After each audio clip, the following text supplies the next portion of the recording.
बहुत पुराने समय की बात है, जब गांव की गलियां कच्ची थीं और रिश्तों में अभी नाम की मिठास बची थी, पर निभाने की ताकत खत्म होने लगी थी। उस गांव के आखिरी छोर पर, जहां शाम ढलते ही सन्नाटा उतर आता था, एक जर्जर सा घर था। घर कहना भी शायद ज्यादा बड़ा शब्द होगा। वो बस मिट्टी, लकड़ी और टूटे सपनों से बनी 4 दीवारें थीं। उसी घर में रहती थीं गंगा दादी। उम्र कोई 70 के पार। शरीर झुक चुका था, लेकिन आंखों में आज भी वही ममता थी जो कभी 7 बच्चों को गोद में सुलाया करती थी। हाँ, 7 बच्चे। कभी गांव वाले कहते थे, गंगा के घर में तो भगवान खुद उतर आए हैं।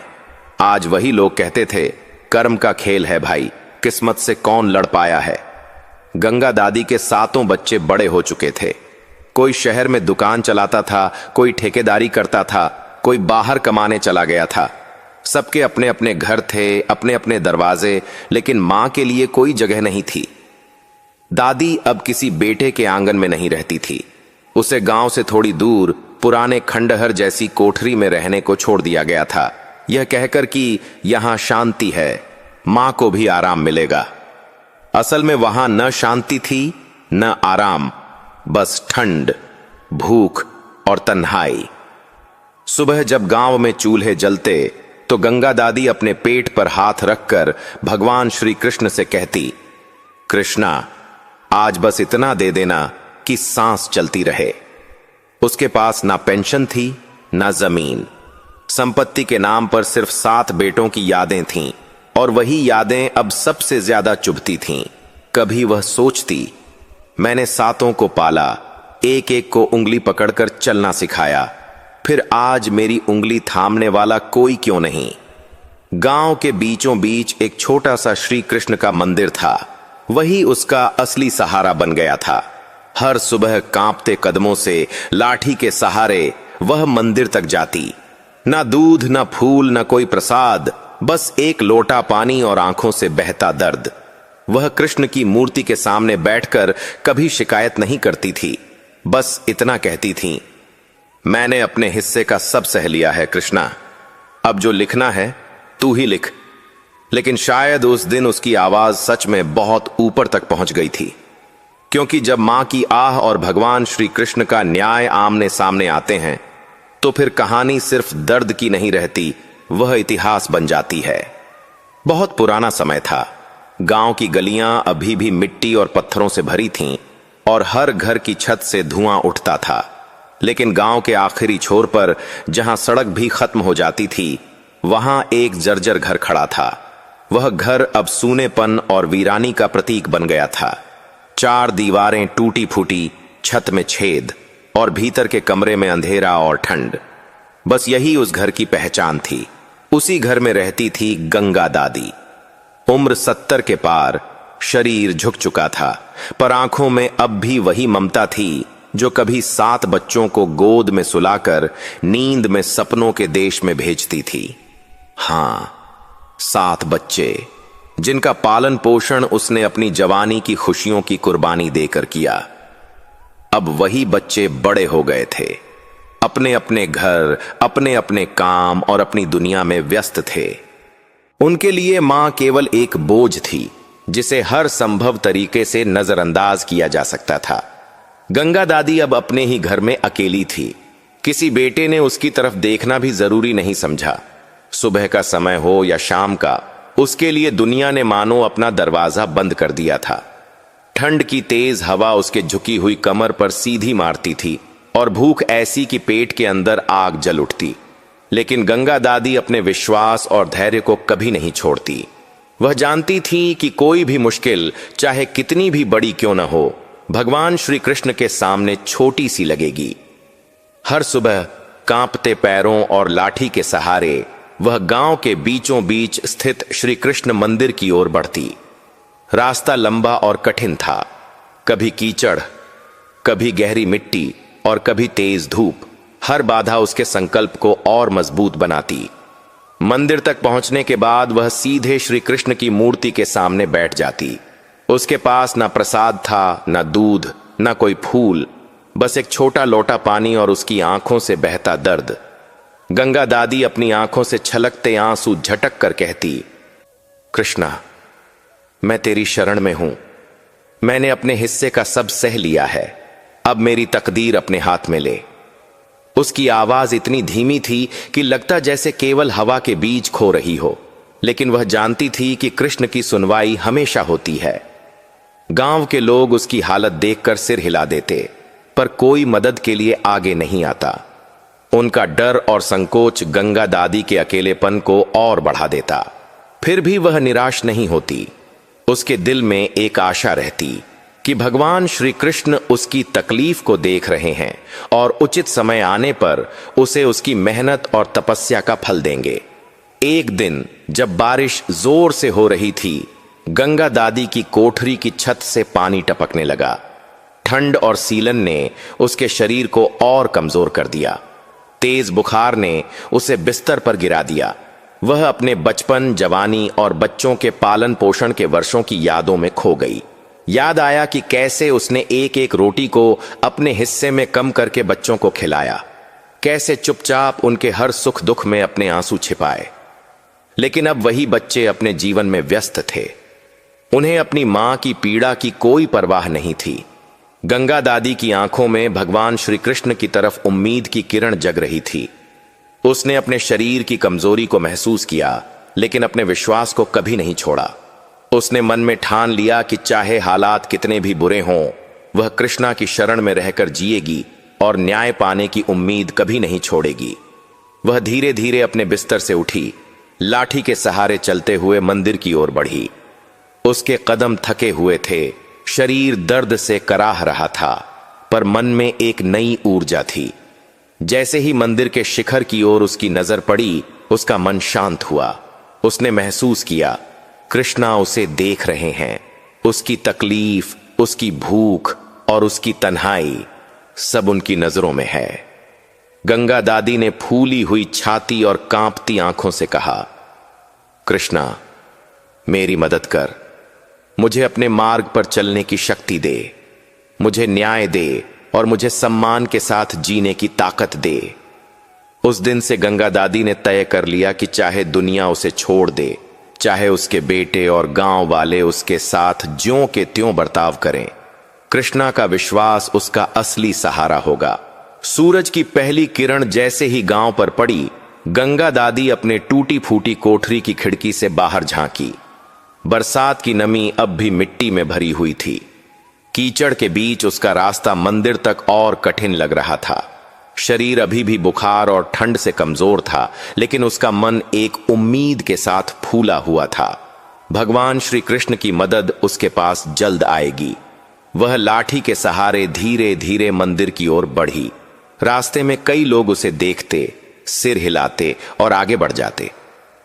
किसी की हिम्मत नहीं थी कि वे उसके बेटों जैसे अमीर लोगों से टकरा लें या मदद के लिए कदम उठाएं। गंगा दादी ने किसी की ओर नहीं देखा। उसकी नजरें केवल श्री कृष्ण के मंदिर की ओर टिकी थीं।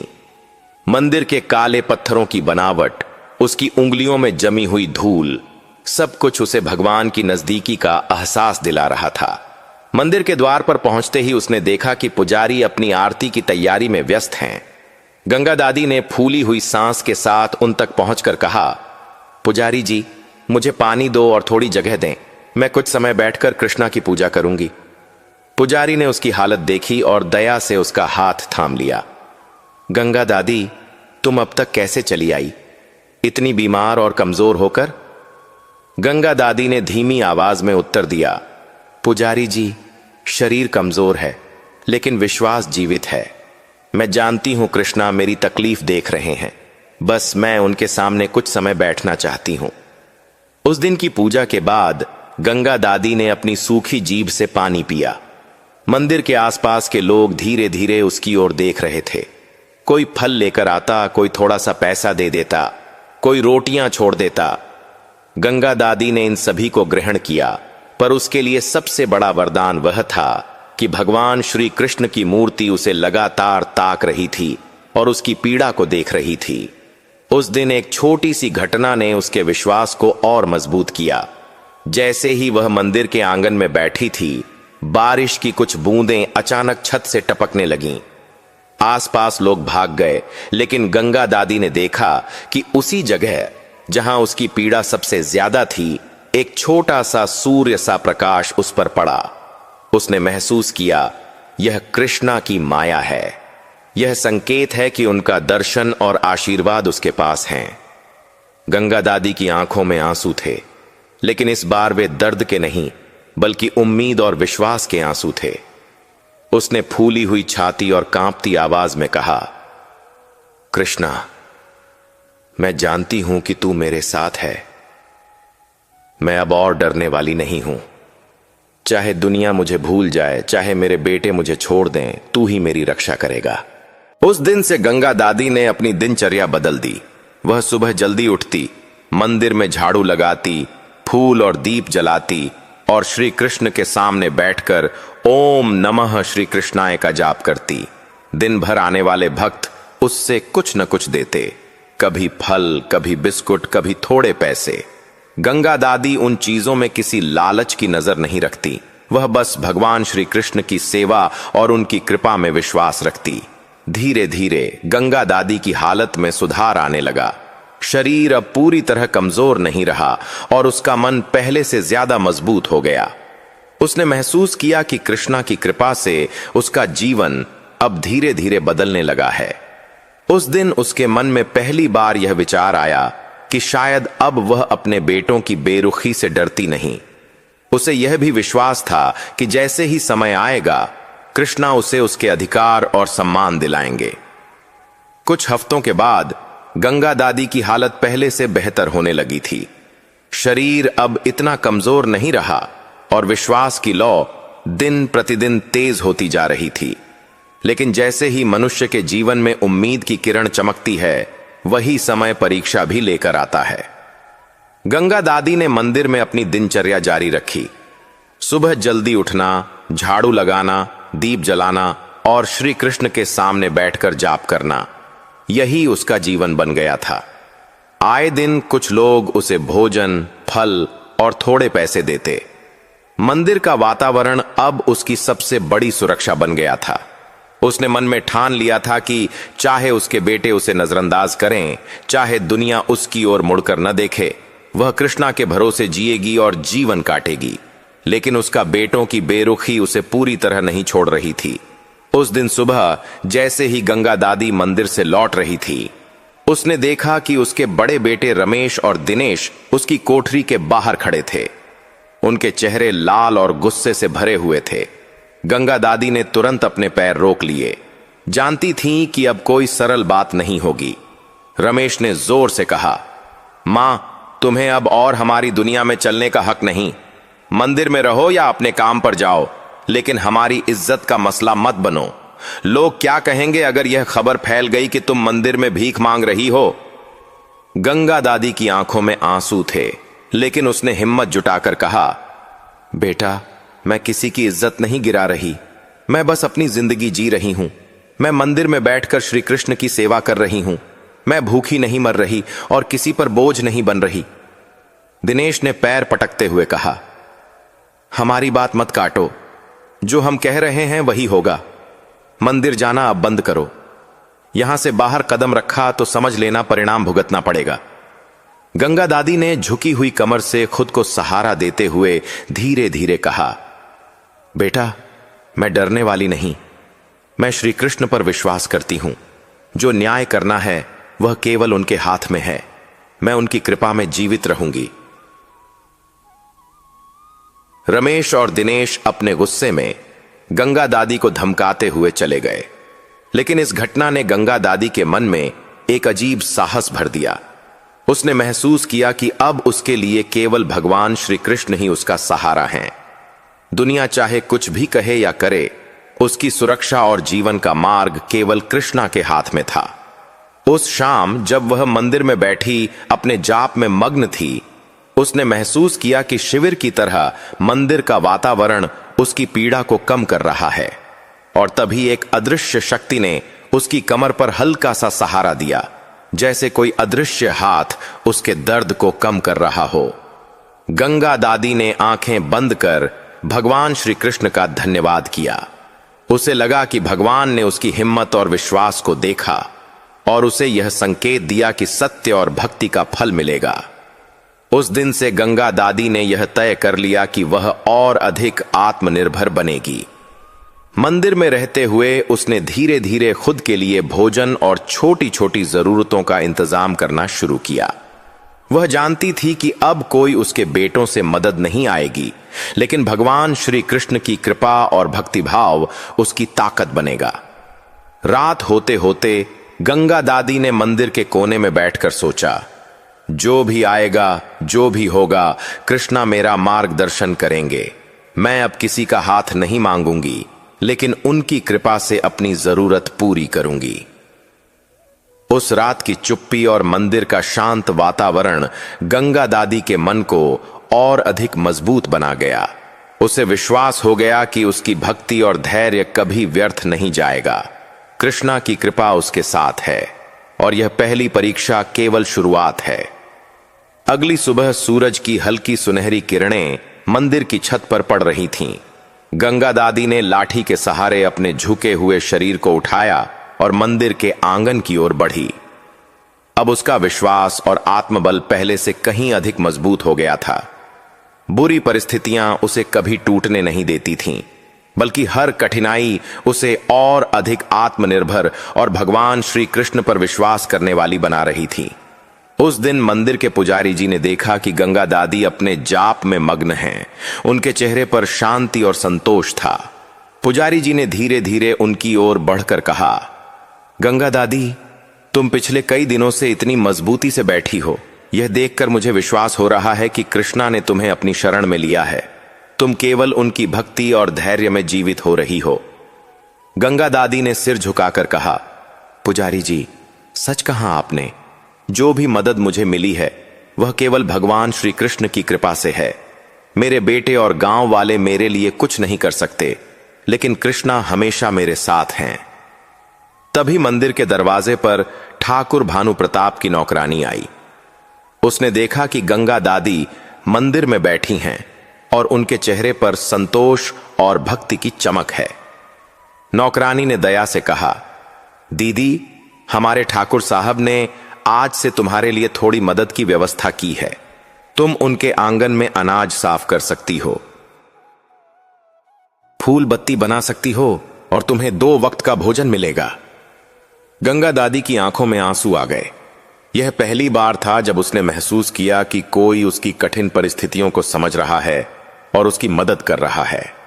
उसने धीरे धीरे हाथ जोड़कर कहा, भगवान श्री कृष्ण ने सचमुच मेरी सुनवाई कर दी। मैं अब अपने बेटों पर निर्भर नहीं रहूंगी।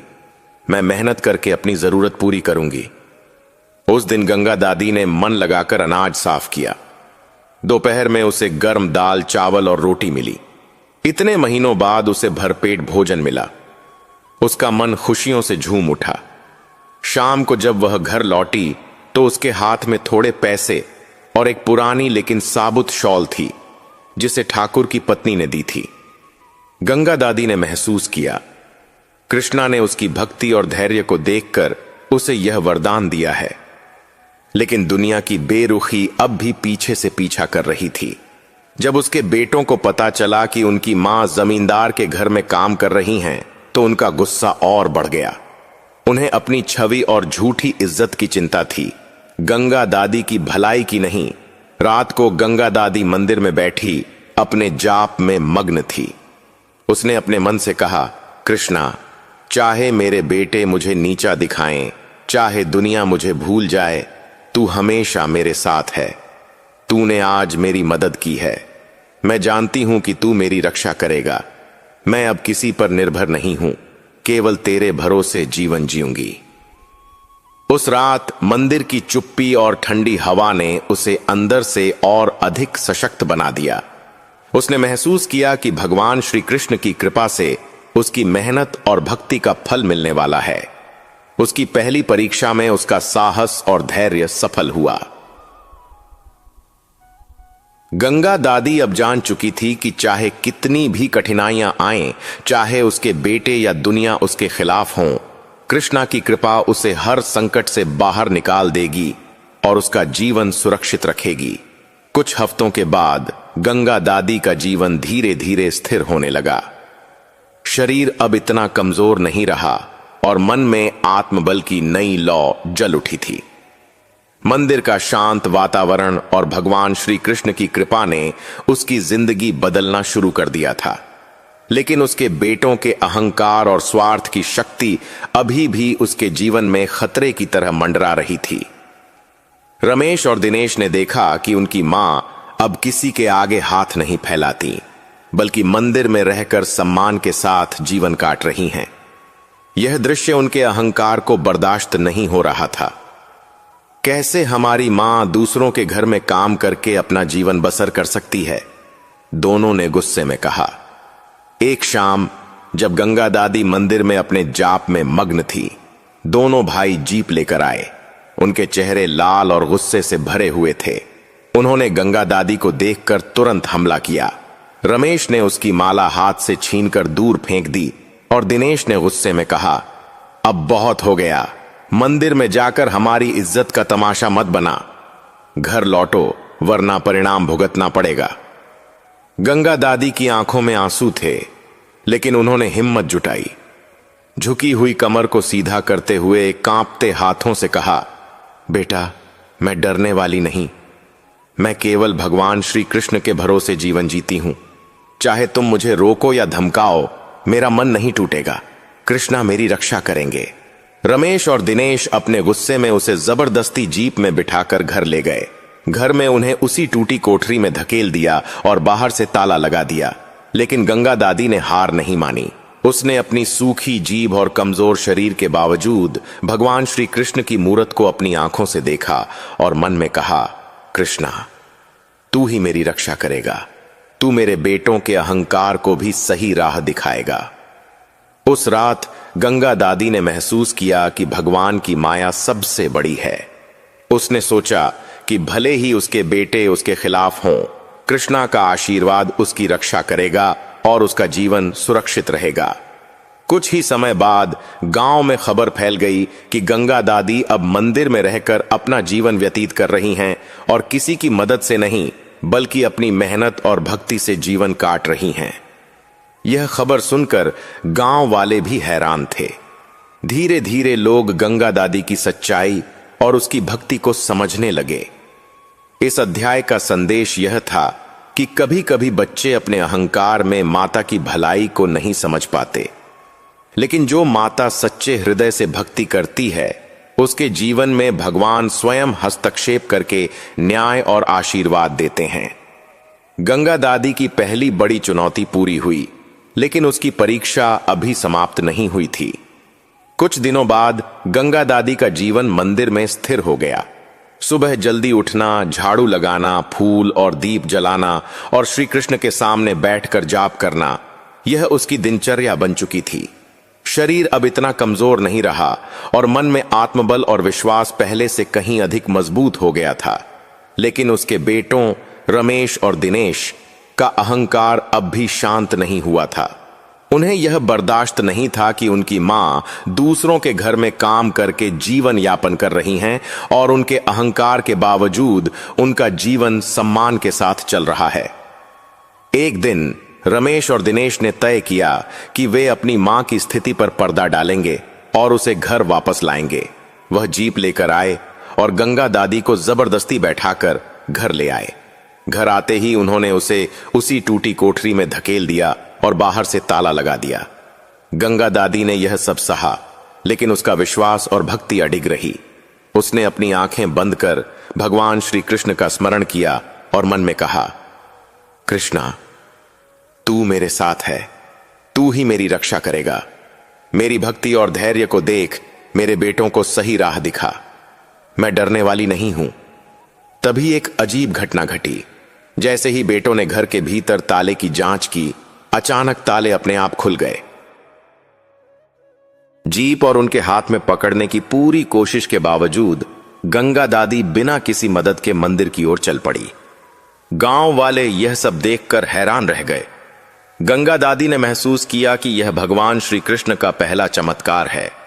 उसके बेटों का अहंकार और धमकी अब निष्फल हो गया था। उसने मन ही मन भगवान श्री कृष्ण का धन्यवाद किया और कहा, हे कृष्णा, तूने आज मेरी रक्षा की।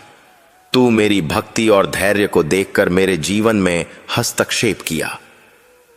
रात को जब गंगा दादी मंदिर में बैठी, उसने महसूस किया कि अब उसे अपने बेटों या दुनिया की किसी चीज से डरने की जरूरत नहीं है। कृष्णा की कृपा से उसके जीवन में पहला चमत्कार हुआ और उसका मन और अधिक मजबूत हो गया। इस घटना ने गंगा दादी के जीवन में नई ऊर्जा भर दी। वह जान चुकी थी कि कभी भी भगवान की भक्ति और विश्वास बेकार नहीं जाते। उसके बेटे जितने भी अहंकारी क्यों न हो, भगवान श्री कृष्ण की माया हमेशा उसके साथ है। गंगा दादी अब मंदिर में नियमित रूप से रहने लगी थी। सुबह जल्दी उठना, मंदिर के आंगन में झाड़ू लगाना, दीप जलाना और भगवान श्री कृष्ण के सामने बैठकर जाप करना, यह उसकी दिनचर्या बन गई थी। कमजोर शरीर और झुकी कमर के बावजूद उसका मन पहले से कहीं अधिक मजबूत था। दिन प्रतिदिन मंदिर में आने वाले भक्त गंगा दादी को देखकर प्रभावित होने लगे। कोई फल देता, कोई बिस्कुट, कोई थोड़ा सा पैसा, हर चीज उसे उसकी मेहनत और भक्ति की याद दिलाती। गंगा दादी इन चीजों को बड़े ध्यान और सम्मान से स्वीकार करती। उसके चेहरे पर संतोष और आत्मबल झलकता।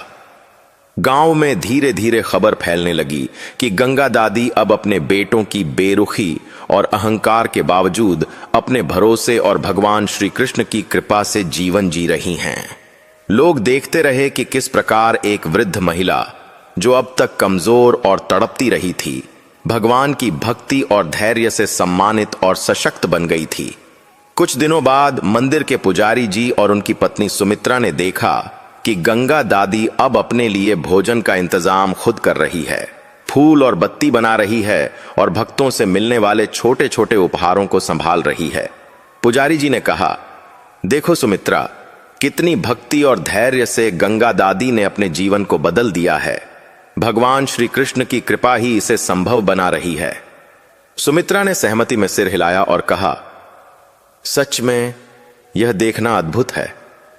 दुनिया भले ही बेरुखी दिखाए, लेकिन जो अपनी भक्ति और धैर्य में अडिग रहते हैं, भगवान स्वयं उनका मार्गदर्शन करते हैं। गंगा दादी का आत्मविश्वास बढ़ने लगा। अब वह अपने बेटों की धमकियों या अहंकार से नहीं डरती थी। उसका मन शांत और सशक्त था। उसे लगा कि भगवान श्री कृष्ण की कृपा ने उसकी भक्ति, धैर्य और आत्मनिर्भरता को पुरस्कृत किया है। एक दिन जब गांव के लोग मंदिर आए, उन्होंने देखा कि गंगा दादी चुपचाप मंदिर के आंगन में फूल बत्ती बना रही हैं और भक्तों से नम्रता से बात कर रही हैं। लोगों ने धीरे धीरे उसकी तारीफ करनी शुरू कर दी। देखो, जो मां अपने बच्चों से अनदेखी पाई, अब वह भगवान की कृपा से सम्मान पा रही है। सचमुच भक्ति की शक्ति अद्भुत है। गंगा दादी ने महसूस किया कि अब उसकी मेहनत और भक्ति ने केवल उसका जीवन नहीं बदल दिया, बल्कि गांव वालों की सोच भी बदल दी। लोग अब उसे केवल वृद्धा या गरीब महिला नहीं देख रहे थे, बल्कि एक सच्ची भक्त और प्रेरणादायक आदर्श मानने लगे थे। उस दिन से गंगा दादी का जीवन मंदिर में और भी सशक्त हो गया। उसने मन ही मन कहा, कृष्णा, तूने मेरी परीक्षा ली और मुझे साबित किया कि भक्ति, धैर्य और मेहनत कभी व्यर्थ नहीं जाते। अब मैं अपने जीवन में शांति और सम्मान के साथ रह सकती हूं। गंगा दादी की भक्ति और मेहनत से गांव वाले प्रभावित होने लगे थे। मंदिर में उसका सम्मान बढ़ गया और उसकी स्थिति अब पहले जैसी कमजोर नहीं रही। लेकिन उसके बेटों रमेश और दिनेश का अहंकार अब भी कायम था। उन्हें यह बर्दाश्त नहीं हो रहा था कि उनकी मां दूसरों के सम्मान और भगवान की कृपा से सशक्त बन रही हैं। एक दिन रमेश और दिनेश ने गुस्से में योजना बनाई कि वे गंगा दादी को फिर से डराएं और उसे घर में बंद कर दें। वे जीप लेकर मंदिर की ओर बढ़े, लेकिन जैसे ही उन्होंने मंदिर का नजारा देखा, उनके चेहरे पर हैरानी और भय का मिश्रित भाव उभर आया। गंगा दादी मंदिर के आंगन में शांत बैठी थीं। उनका चेहरा चमक रहा था और हाथ में माला थी। मंदिर के चारों ओर भक्तों की हलचल थी, लेकिन गंगा दादी अपने जाप में पूरी तरह मग्न थीं। अचानक जैसे ही रमेश और दिनेश ने गंगा दादी के पास कदम रखा, उनकी जीप अचानक रुक गई। सभी कोशिशों के बावजूद वह आगे नहीं बढ़ सकी। गंगा दादी ने केवल अपनी आंखें बंद कीं और भगवान श्री कृष्ण का स्मरण किया। तभी उनके बेटों ने महसूस किया कि उनकी हर योजना निष्फल हो रही है। जीप में इंजन की आवाज बंद हो गई और उनके हाथों की पकड़ जैसे कमजोर हो गई। दोनों भाई समझ गए कि यह कोई साधारण घटना नहीं है, यह भगवान श्री कृष्ण का संकेत था। गंगा दादी ने धीरे धीरे जीप से कदम बढ़ाया और मंदिर के शिखर की ओर बढ़ी। बेटों की आंखें खुली रह गईं। उन्हें महसूस हुआ कि उनके अहंकार और क्रोध को भगवान ने सीधे चुनौती दी है। उनके मन में डर और पछतावे का भाव उभरने लगा। रात को गंगा दादी मंदिर में बैठी, उसने मन ही मन कहा, हे कृष्णा, तूने आज मेरे बेटों को अपनी माया और शक्ति से सिखाया। उन्हें अहंकार और गलत रास्ते से बाहर निकाल। मेरी भक्ति और धैर्य को देख तूने उन्हें चेताया। मैं अब जान चुकी हूं कि तू हमेशा मेरे साथ है। इस घटना ने गंगा दादी के बेटों के जीवन में पहला झटका दिया। उन्हें एहसास हुआ कि उनकी मां केवल एक वृद्ध महिला नहीं है, बल्कि भगवान श्री कृष्ण की कृपा का प्रत्यक्ष रूप हैं। गंगा दादी की भक्ति अब और गहरी हो गई। उसे विश्वास था कि भले ही उसके बेटे उसकी अच्छाई को न समझें, भगवान श्री कृष्ण हमेशा उसके साथ हैं और उसकी रक्षा करेंगे। गंगा दादी की भक्ति और मेहनत से गांव वाले प्रभावित हो चुके थे। मंदिर में उसका सम्मान बढ़ गया और भक्तों की नजर में वह केवल वृद्धा नहीं, बल्कि एक सच्ची भक्त और आदर्श मां बन चुकी थी। उसकी दृढ़ता और विश्वास ने उसके बेटों रमेश और दिनेश के मन में हलचल पैदा कर दी। रमेश और दिनेश ने महसूस किया कि उनकी हर कोशिश निष्फल रही। मंदिर की ओर कदम बढ़ाते ही उन्हें कोई शक्ति रोक देती और उनके अहंकार का घमंड धीरे धीरे डगमगाने लगा। उन्हें समझ में आने लगा कि उनकी मां केवल कमजोर वृद्धा नहीं है, बल्कि भगवान श्री कृष्ण की कृपा का जीवित उदाहरण है। एक दिन दोनों भाई चुपचाप मंदिर पहुंचे। वे गंगा दादी को देख रहे थे, जो शांत बैठकर अपने जाप में मग्न थीं। उनके चेहरे पर एक अजीब सा भय और सम्मान का मिश्रित भाव था। रमेश ने धीरे से कहा, भाई, क्या हमने गलती की थी? मां की भक्ति और धैर्य को देखकर लगता है कि हम गलत थे। दिनेश ने भी सिर हिलाते हुए कहा, हां, मैं भी यही सोच रहा हूं। हमारी मां इतनी कमजोर दिखने के बावजूद भगवान श्री कृष्ण की कृपा से इतनी शक्तिशाली बन गई है। हम जो कर रहे थे वह अहंकार और स्वार्थ था। गंगा दादी ने उनके बदलते स्वरूप को महसूस किया।